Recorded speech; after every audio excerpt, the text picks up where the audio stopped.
تو ہم نے تو صرف یہی دیکھا اور سنا ہے کہ طاقت اور جنگ کا جواب صرف جنگ ہے، اور ہم نے اپنے گھروں میں، معاشروں میں، سیاسی میدانوں میں معمولی اختلافات کو طوفان بنتے دیکھا ہے۔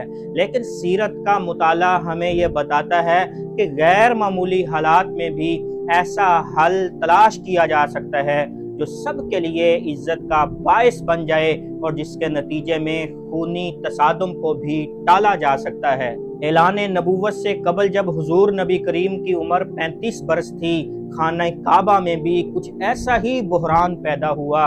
حجر اسود کو اپنی جگہ نصب کرنے کے معاملے میں عرب کے قبائل میں ایسا تنازع کھڑا ہو گیا جو سارے عرب کو خون میں نہلانے کے لیے کافی تھا۔ تب خانہ کعبہ قد آدم کے برابر تھا، اس کی چھت نہیں تھی، اور نشیب میں ہونے کی وجہ سے بارش کا پانی یہاں جمع ہو جاتا تھا۔ قریش نے خانہ کعبہ کو ایک مضبوط تعمیر دینے کا فیصلہ کیا۔ تعمیر جب حجر اسود تک پہنچی تو قبائل عرب میں اختلاف پیدا ہو گیا۔ ہر قبیلہ یہ چاہتا تھا کہ حجر اسود کو اپنی جگہ نصب کرنے کا اعزاز صرف اسی کو ملنا چاہیے۔ یہ اختلاف اتنا بڑا کہ تلواریں میان سے باہر نکل آئیں، اور لوگوں نے خون کے پیاسوں میں ہاتھ بھگو کر قسمیں اٹھا لیں کہ وہ یہ اعزاز کسی دوسرے قبیلے کو ہرگز حاصل نہیں ہونے دیں گے۔ یہ تناؤ اور کشیدگی 4 دن تک جاری رہی۔ 5ویں دن تمام قبائل نے اتفاق کر لیا کہ جو شخصیت کل سب سے اول حدود حرم میں داخل ہوگی وہی اس قضیے کا فیصلہ کرے گی۔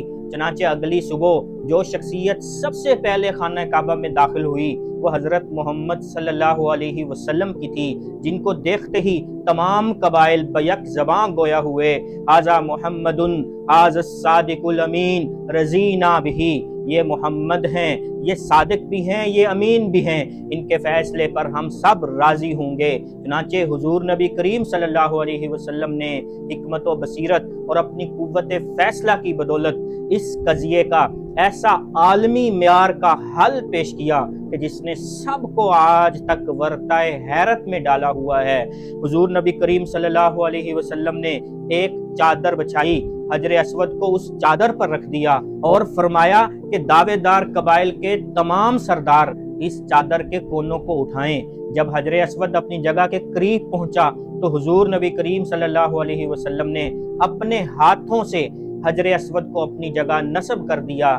یوں چند ہی لمحوں میں اور حکمت و بصیرت پر مبنی فیصلے نے ایک خونی جنگ کو، تصادم کو ٹال دیا تھا، اور اس عزت اور شرف میں تمام قبائل کو شریک کار بھی بنا دیا تھا۔ دوستو، حجر اسود کے نصب کرنے کے اس واقعہ میں ہمیں کئی سبق ملتے ہیں۔ پہلا سبق ہمیں ملتا ہے تنازعات کا پرامن حل تلاش کرنے کا۔ آج ہمارے گھروں میں، سیاسی میدانوں میں، معاشروں میں جتنے بھی اختلافات ہیں، تنازعات ہیں، یہ واقعہ ہمیں سکھاتا ہے کہ ان سب کا حل مفاہمت سے، صلح سے نکالا جا سکتا ہے، بشرطے کہ انا کو دور رکھا جائے۔ دوسرا سبق حکمت پر مبنی اجتماعی فیصلہ سازی کرنا، کہ ہر وہ فیصلہ جس کا تعلق اجتماعیت سے ہو یا پوری قوم سے ہو وہ ہمیشہ عدل و انصاف پر مبنی ہونا چاہیے، تاکہ ہر فریق خود کو معزز بھی سمجھے اور خود کو اس میں شریک کار بھی سمجھے، اور کسی فریق میں احساس محرومی کا جذبہ بھی پیدا نہ ہو سکے۔